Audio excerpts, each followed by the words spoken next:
Hi friends, स्वागत है आपका हमारा यूट्यूब चैनल स्टडी अड्डा में। दोस्तों बता दें कि आज का जो हमारा टॉपिक है वो 10 क्लास राजनीतिक शास्त्र का प्रथम चैप्टर लोकतंत्र में सत्ता की साझेदारी का ऑब्जेक्टिव प्रश्न है। आप इसे ध्यान से देखें और याद करने का कोशिश करें।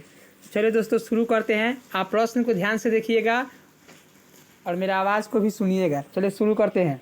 1 नंबर प्रश्न, निम्नलिखित व्यक्तियों में से कौन लोकतंत्र में रंगभेद के विरोधी नहीं थे? उत्तर जेड गुड्डी, बाकी तीनों थे। 2 नंबर प्रश्न है, भारत में कहाँ औरतों के लिए आरक्षण की व्यवस्था है?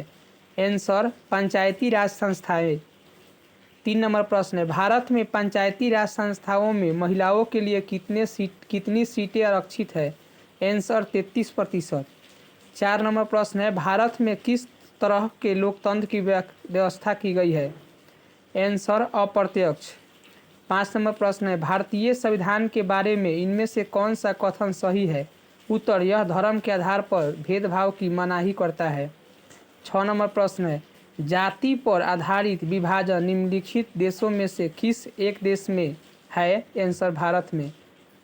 6 नंबर प्रश्न है, श्रम के लैंगिक विभाजन के परिणाम निम्नलिखित में से क्या हुए? उत्तर स्त्रियां चार दीवारी में सिमट कर रह गई। 8 नंबर प्रश्न है, निम्नलिखित में से लैंगिक असमानता का आधार है? उत्तर दोनों के बारे में प्रचलित रूढ़ छवियां और सामाजिक भूमिकाएं। 9 नंबर प्रश्न है, सामाजिक विभाजन को संभालने के संदर्भ में इनमें से कौन सा बयान लोकतांत्रिक व्यवस्था पर लागू नहीं होता? उत्तर लोकतंत्र सामाजिक विभाजन के आधार पर समाज विखंडन की ओर ले जाता है। 10 नंबर प्रश्न है, निम्नलिखित बयानों में सही बयान कौन सा है? उत्तर एक लोकतांत्रिक व्यवस्था में एक व्यक्ति की कई पहचान होती है। 11 नंबर प्रश्न है, भारतीय संविधान में वर्णित स्वतंत्रता का अधिकार से संबंधित कौन सा कथन सही है? उत्तर बी नंबर है, संविधान के अनुच्छेद 19 देशों के सभी नागरिकों को स्वतंत्रता का मूल अधिकार दिया है। 12 नंबर प्रश्न है, निम्नलिखित में सही कथन कौन है? उत्तर लोकतांत्रिक व्यवस्था में एक व्यक्ति की कई पहचान होती है। 13 नंबर प्रश्न है, निम्नलिखित में किस देश को धार्मिक और जातीय आधार पर विखंडन का सामना करना पड़ा? उत्तर यूगोस्लाविया को। 14 नंबर प्रश्न है, श्रीलंका में सत्ता में भागीदारी के संदर्भ में सही कथन क्या है? उत्तर सरकार की नीतियों द्वारा सिंहली भाषी बहुसंख्यकों का प्रभुत्व बनाए रखने का प्रयास। 15 नंबर प्रश्न है, धर्म को समुदाय का मुख्य आधार मानने वाला व्यक्ति क्या कहलाता है? उत्तर सांप्रदायिक। 16 नंबर प्रश्न है, इंग्लैंड में महिलाओं को व्यस्त मताधिकार किस वर्ष प्राप्त हुआ? उत्तर 1918 में। 17 नंबर प्रश्न है, 15वीं लोकसभा में महिलाओं की कितनी भागीदारी थी? उत्तर 10.68%। 18 नंबर प्रश्न है 16वीं लोकसभा में महिलाओं सदस्यों की संख्या कितनी है? उत्तर 65। 19 नंबर प्रश्न है, अधिकारों और अवसरों के मामले में महिलाओं को विशेष प्रश्रय देने वाला व्यक्ति क्या कहलाता है? उत्तर नारीवादी।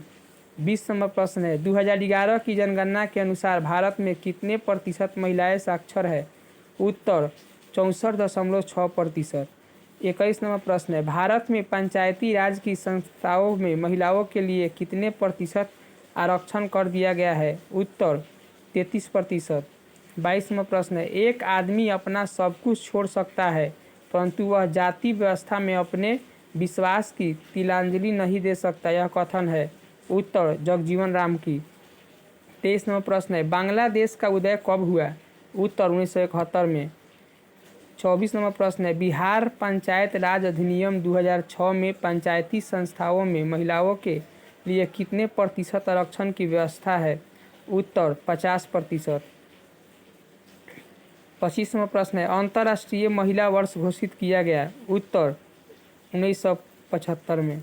दोस्तों मेरा वीडियो पसंद आए तो लाइक कीजिएगा, सब्सक्राइब कीजिएगा और दोस्तों को शेयर करना ना भूलिएगा।